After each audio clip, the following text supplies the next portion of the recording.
Well, Mr. Behan, first of all, I must congratulate you on the rapturous reception that your play, The Hostage, has had in Paris.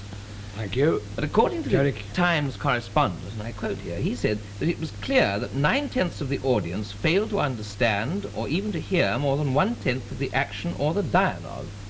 Do you think this is a fair assessment? Well, I refuse to believe that I didn't hear it, because the actors spoke out loud, and they speak well, and they are very skillful actors, and they're very skillfully produced, and they speak excellent English. They do not speak BBC English.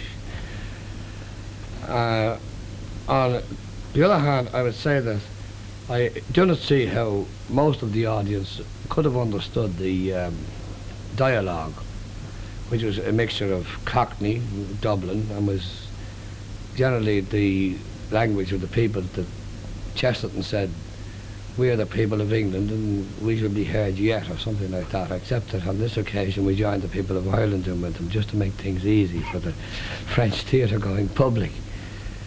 But they gave it a tremendous reception. You don't think that it was you, perhaps, that they appreciated very much, rather more than the play?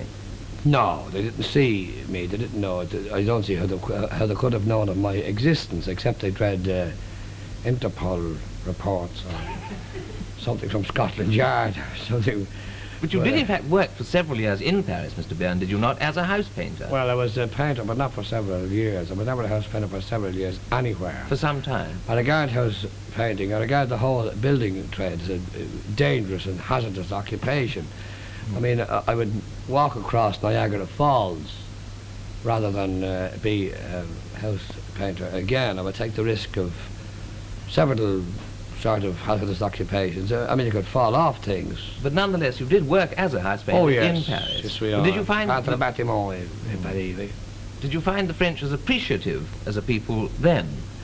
Yes, I like the French and I love the French, and I consider not all of them any more than Derek that you would like all the Irish, and that I would like all the English. But most of them, and the working class, I found very kind in a peculiarly offhand way. And I found the French bourgeoisie, even if you wanted to beg something, well, you would get it quicker from a Frenchman than you would from anybody else.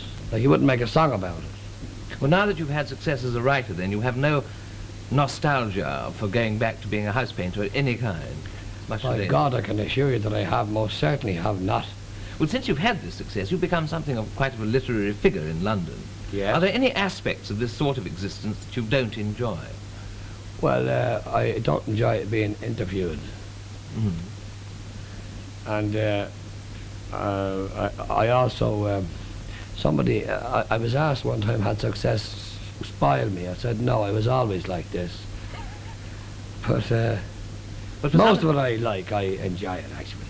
For somebody who doesn't like being interviewed, you have given an awful number of interviews, or at least you've been quoted. I think people generally like being interviewed, and I think they like a sort of attention, and they they mightn't feel so hot at the time for various reasons, into which we shall not go, Derek, at the moment.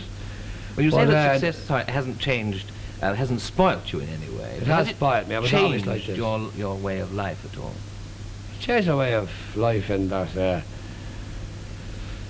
I suppose I go to better beds, but I sleep less well.